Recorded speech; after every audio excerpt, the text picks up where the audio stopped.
오늘은 생명나무의 길이라는 제목으로 하나님의 말씀을 함께 나누겠습니다. 하나님께서 6일 동안 천지를 창조하실 때 마지막 날에 사람을 창조하셨죠. 하나님의 형상으로 창조하셨습니다.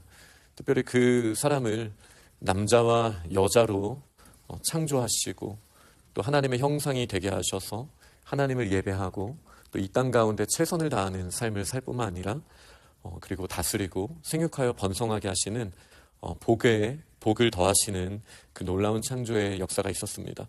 하나님 대신에 이 땅에서 하나님의 권위를 가지고 다스리는 마치 자녀와도 같은 이 특권을 주실 때, 그러나 한 가지 반드시 지켜야 할 것, 하나님 안에 있어야 함을 분명하게 하시기 위하여 선악을 알게 하는 나무의 열매를 생명나무와 함께 동산의 중앙에 두셨습니다. 그리고 한 가지 명령을 주셨죠. 이 나무를 먹지 않음으로써 선과 악을 아는 것이 각 사람의 주관성에 있는 것이 아니라 천지를 창조하시고 또 사람에게 왕권을 주신 하나님께 있음을 분명히 하셨습니다. 그러나 아담이 그렇게 사랑하는 하와의 또 요청에 따라 또 하와는 하나님의 말씀을 흐리게 만드는 그 말씀의 대척점을 말하는 것이 아니라 정말 그렇게 말씀하셨냐, 정말 죽는다고 하셨냐 라는 이 말씀에 물을 탄 이 뱀, 옛 용의 이 요청에 따라서 그들은 선악과를 먹게 되는 큰 죄를 저지르게 되었습니다. 이 선악과 자체에 독소가 있다라고 생각하기보다 하나님과의 관계를 깨뜨린 그 자연스러운 결과로서의 그들은 이전까지 경험하지 못하던 하나님으로부터 떠나 있을 때 겪게 되는 벌거벗음을 깨닫게 되고, 그리고 하나님으로부터 떠나 있으니 아무것도 그들의 인생을 책임지고 보호할 수 없다라는 두려움에 나름대로는 옷도 지어 입어보려고 하고 노력을 해봤지만 그들의 힘으로는 아무것도 할 수 없다라는 절망감과 좌절에 이제 사로잡히게 되었습니다. 그리고 늘 그들과 동행하시는 하나님의 음성이 들리고 함께 걷자라는 초청과 함께 하나님이 임하셨을 때 그들은 하나님의 낯을 피하여 숨게 되었죠. 그리고 하나님께서 이제 범죄한 자들에게 심판을 내리시는 장면이 오늘 본문에 나온 내용입니다. 크게 당연히 세 부류의 죄인들에게 세 부류의 세 종류의 이 저주를 말씀하시는 게 오늘 본문의 내용이라고 할 수 있습니다. 먼저 뱀입니다. 이 뱀에게 주신 말씀은 땅에서 이제 기게 되었죠. 배로 다니고 그리고 살아있는 동안 흙을 먹을 것이다. 그리고 그에게 하는 표현들은 저주, 모든 짐승보다 더욱더 저주를 받게 될 것이다. 이 말은 사실은 뱀 외에도 다른 동물들도 저주를 어쩔 수 없이 받게 되었습니다. 하나님의 충만하심으로부터 떨어지게 되었기 때문이죠, 아담과 하와가. 그러나 이 뱀은 더욱더 저주를 받게 되었다라는 거예요. 그러면서 땅만 바라보고 있고 다른 사람을 해칠 생각만 하기 때문에 여인의 후손의 발꿈치를 상하게 할 것이다 라는 저주까지 받게 됩니다. 저는 이 세 저주 중에 우리가 크리스천으로서도 매일의 삶 가운데는 이런 영향력을 끼칠 수 있다라고 생각합니다.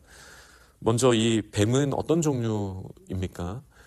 하나님의 자녀라는 정체성까지 결코 돌아올 수 없는 자기 인식을 가지고 있는 크리스천은 매일의 삶 가운데 이 뱀과 같은 영향력을 가질 수 있습니다. 물론 제가 크리스천이라고 전제했기에 전적으로 그런 건 아니지만 당연히 하나님의 자녀로서 하나님의 구원하심은 반드시 있지만 지금 제가 말씀드리는 것은 구원의 적용에 있어서 매일의 삶의 열매를 말씀드리는 겁니다.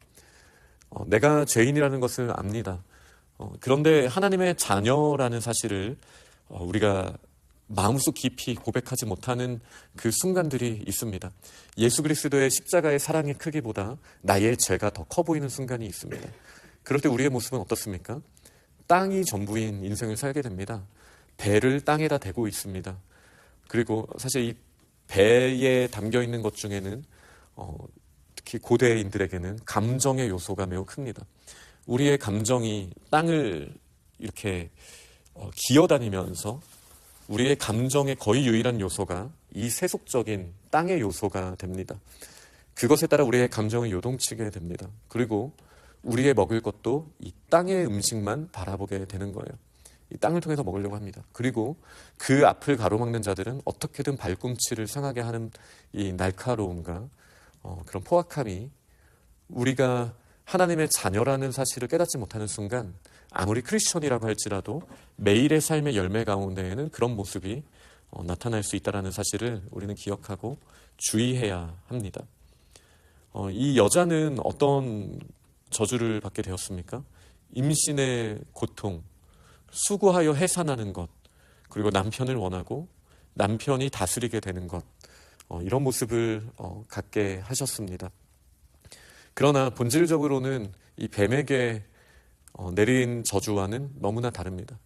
하나님께서 고통을 주시기는 했지만 이 고통 너머에 있는 이 생명, 그리고 관계 자체를 완전히 깨어버리시지 않았다라는 이 사실을 기억해야 합니다.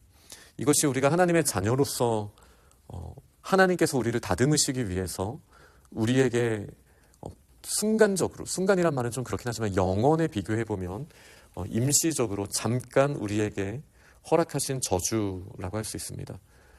사실 이 여인의 영향력이 매우 컸었습니다. 그가 하나님께서 하와를 아담에게서부터 이 옆구리, 사이드로 떼어내셨을 때부터 아담은 하와를 간절히 원했습니다. 그러니까 이제 사랑의 부분적인 모습이라고 할 수 있겠죠. 그녀가 인생의 전부인 거라고 느껴질 만큼 내 살 중에 살이고 뼈 중에 뼈라고 말하며 너무나 기뻐했죠. 그것 자체가 하나님 안에 있을 때는 전혀 문제될 게 없습니다. 그런데 아담이 이 죄를 범함에 있어서 사실 하나님의 말씀보다 하와의 말을 더 원했던 것이죠. 거기서부터 문제가 되었습니다. 그리고 이 큰 영향력, 사랑을 받는 자가 가지고 있는 그 영향력을 가지고 결국 남편을 넘어지게 했기 때문에 하나님께서는 이제는 하와가 더 남편을 원할 것이다 라는 그런 저주를, 그리고 실효적으로 하와가 아담을 다스려서 무너진 이 상황에서 하나님께서는 남편이 너를 다스릴 것이다 라는 그런 말씀을 주시게 되었습니다. 그러나 제가 아까 말씀드렸던 것처럼 이 모든 것 안에서 본질적인 것을 완전히 깨뜨리신 게 아닙니다. 서로 원하고 사랑하는 이 관계는 하나님께서 지켜주십니다. 그러면서도 이 다스린다라는 말을 우리가 예전에 교과서에서부터 기독교에서 말하는 이 정복하라, 다스려라 라는 것이 얼마나 이 세상에 안 좋은 영향을 주었는지 저는 그 교과서를 봤던 게 아직도 기억이 나는데요. 그런 의미의 왜곡된 다스림이 아니죠. 건강한 영향력을 통해서 하나님의 영광을 돌리는 것입니다. 그러나 내가 그런 영향력을 끼쳐서 하나님으로부터 멀어짐을 받았다면 더 좋은 영향력을 가지고 우리가 하나님의 질서를 회복하는 데 나아가는 그 리더십에 대한 존중과 이런 면들을 회복시키는 과정을 하나님께서 주신다라는 것을 우리는 기억해야 합니다. 무엇보다도 그녀의 가장 큰 저주는 가장 큰 축복의 연결고리가 된다라는 것을 우리는 기억해야 합니다.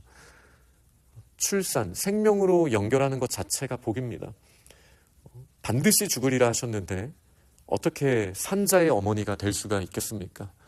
어떻게 생명을 연결할 수 있겠습니까? 하나님께서 그녀에게 커다란 축복의 길로서 이 자녀를 낳을 수 있는 이 은혜를 여전히 주셨다라는 것 자체가 너무나 큰 축복임을 기억하시기 바랍니다. 그러나 영원의 세상과 비교해 봤을 때 이 잠깐 있는 이 세상에서 우리는 하나님으로부터 떨어져 있을 때 그 어려움과 그 문제에 대해서 생각하지 못하고 나는 항상 옳다라는 그 연약함이 우리를 더 사로잡을 수 있기에 때로는 이런 고통의 문제를 통해서 우리에게 있는 문제를 바라보게 하시고 더 하나님의 은혜를 소망하게 하시는 것 또한 하나님의 은혜인 줄 믿으시기 바랍니다. 이제 아담에게 주신 이 저주는 첫 번째로 아내의 말을 들었다. 여기에 전제는 무엇이죠? 아내의 말을 듣는 것 자체가 문제가 아니라 하나님의 말씀보다 아내의 말을 우선순위에 두었던 이 아담에 대한 말씀을 분명하게 하십니다. 그러나 이 차원에서 봤을 때 하와가 더 아담이 더 사모하는 것처럼 지금 맥락이 흘러왔기 때문에 하와에게 있던 그 큰 영향력에 대한 것은 이미 하와에게 아담이 너를 다스릴 것이다 라는 저주가 있었다라면 이제는 아담에게 그 죄의 본질에 대해서 말씀하시면서 아담이 행해야 할 것은 이 땅을 다스리는 것이 아담에게 주신 사명이었지만, 그러나 그 사명 자체가 고통스러울 것이다 라는 그런 저주가 이제 임하게 됩니다. 땅은 저주를 받았기 때문에 아담이 아무리 하나님의 사명을 가지고 기쁨으로 그 일을 감당하려 할지라도 땅은 마치 저주받은 그 땅으로서 아무리 아담이 삽질을 하더라도 그게 그렇게 매끄럽게 되지 않는다라는 거예요. 이것은 제가 다시 말씀드리지만 우리 크리스천들에게 주신 마음으로 매일의 삶의 이 일들은 적용될 수밖에 없습니다.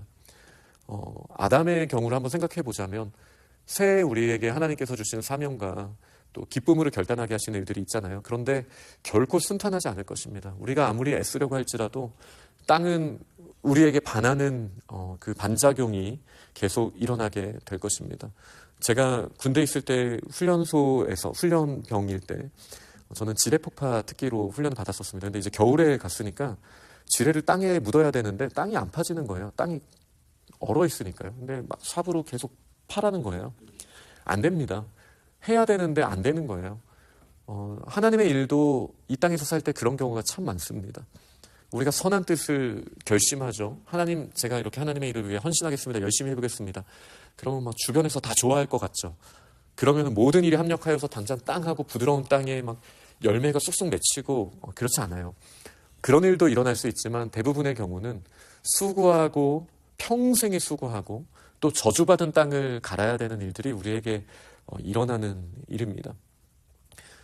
그러니 이것이 정말 저주이기만 할까라고 생각하면 우리의 마음은 정말 답답해지는 것이죠. 그러나 그럼에도 불구하고 하나님의 뜻을 위하여 헌신하며 나아갈 때 이것은 하나님이 저주를 주셨다라기보다 아담과 하와가 한 일 때문에 땅이 하나님으로부터 멀어지게 되었고 그 자연스러운 결과 저주를 받게 되었다라는 점을 생각할 때 이 땅을 풀어갈 수 있는 은혜를 주셨다라는 것을 우리는 꼭 기억해야겠습니다. 그러나 이 저주는 여기서 끝나는 게 아니죠. 저희가 잘 아는 것처럼 이 저주의 원시복음이 두 부분이나 벌써 나와 있습니다. 하나는 여인의 후손, 동정녀 마리아에게 낳으신 태어난 예수 그리스도의 그 약속, 그의 발꿈치를 상하게 할 것이다. 뱀이, 이 사탄이 예수 그리스도가 고통을 당하시게 될 것이라는 하나님의 약속이 있죠. 그러나 예수님은 이 여인의 후손의 머리를 깨뜨려서 다시는 그 저주가 우리에게 임하지 않게 하시는 일에 대한 약속과 아담과 하와가 정령 죽어야 하지만 그러나 가죽 옷이 지어짐으로 말미암아 다른 어떤 생명이 피 흘리고 그 옷을 주게 되었다라는 이 약속이 여기 안에 있습니다. 그러니 이 셋의 저주뿐만 아니라 하나님께서 아담과 하와를 살리기 위해서 그 저주를 스스로 선택하시고 대가를 지불하셨다라는 이 은혜에서 해석하지 않으면 우리는 이 가운데 소망을 찾을 수 없을 것입니다. 말씀을 맺겠습니다.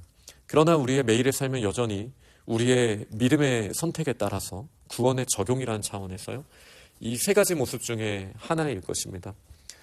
그리고 이 세 가지 중에 하나, 이 뱀의 모습처럼 땅만 바라보고 하늘을 쳐다보지 못하고 하늘의 음식을 사모하지 못하는 상태일 때는 우리는 남들의 발꿈치만 상하게 하는, 마치 예수님께서 베드로에게 주님, 어떻게 주님이 십자가를 지십니까? 제가 그 일을 허락하지 않겠습니다라고 했을 때 예수님께서 사탄아 물러가라, 옛 뱀을 대하듯이 말하시지 않았습니까?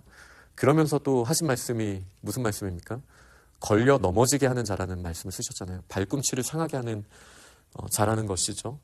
우리가 하나님의 자녀로서의 정체성을 가지지 못한다면 우리는 다른 사람들을 넘어뜨리는 그때 당시의 베드로의 모습으로 그날의 열매를 맺게 될 것입니다.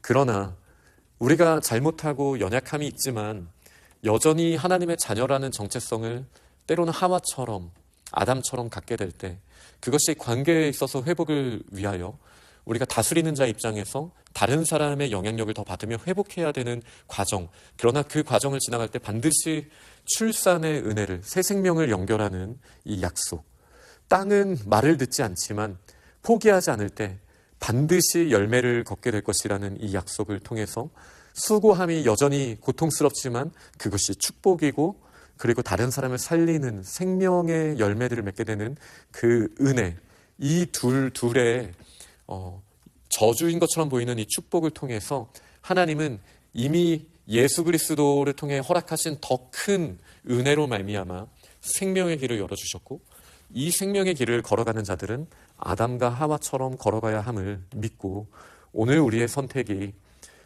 어떤 선택이 되어야 하는지, 우리가 완벽해질 수는 없지만 매일의 삶 가운데, 그러나 하나님의 자녀의 정체성을 잊지 않고 이제는 다른 사람을 넘어뜨리는 선택이 아니라 생명을 낳고 그리고 열매를 맺는 삶을 주님 안에서 누릴 수 있기를 간절히 축원합니다. 아멘.